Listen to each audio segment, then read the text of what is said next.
I was 31 years old and I was diagnosed with acute lymphoblastic leukemia. And the minute your ears hear cancer, everything, the noise just disappears. And this pit drops from your stomach and you go into survival. It's like instantaneous. So you're like literally surviving every day with doctors and tests and procedures and just trying to like not freak out.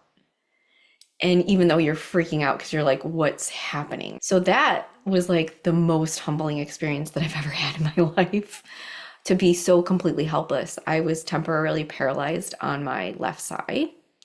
So I had to go through another almost month of hospitalization to relearn how to function, basically. It sent me to a cytokine release storm, which is basically when your body starts to attack itself to because there's something foreign in it. So it's like shutting itself down.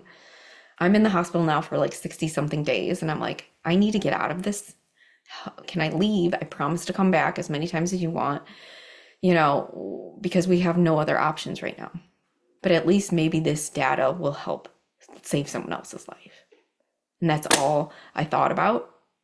And was like, okay, maybe somebody else can live because of my death. And I was sent home and to wait. I planned my funeral.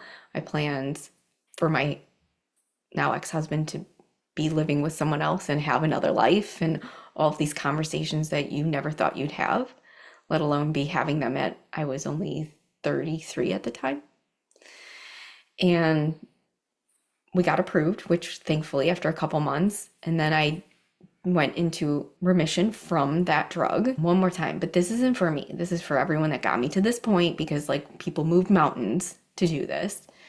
That's when I made my deal with the universe. I was like, fine. I one more time, but you're either going to kill me or you're going to let me live. I'm not doing this for the rest of my life. Like I mean, this is survival mode in its purest form. Like you were literally fighting for your life for years. Like you stop waiting for permission from people and you just start taking like what can I do? There's a lot of physical, mental, and emotional abuse that was happening for 10 years straight. And then because I wasn't healing or wasn't doing work on myself, I took that same mentality of anger, of resentment towards the people that were doing it into my life in my 20s, making decisions based on a dysregulated nervous system. I was like, how do I turn it off?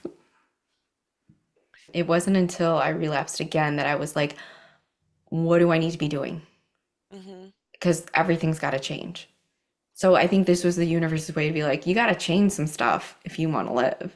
I think I realized that that way of living wasn't serving me, that cutting myself off from the world even further wasn't what I need to experience. I had all these emotions building up for 30 something years and I didn't know what to do with it. And when they came out, oh boy, there were times where I was like, I don't know if I'm going to be able to hold this, I had a period of molestation that until I wrote my book, I forgot about. right? So how do you heal from something that you don't even recognize, right?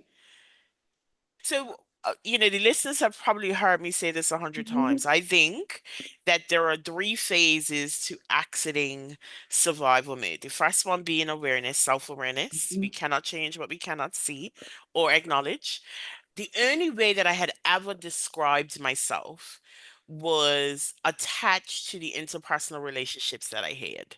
Right. So if somebody said, well, who are you? Oh, well, I'm so and so's child. I'm this person's girlfriend slash wife.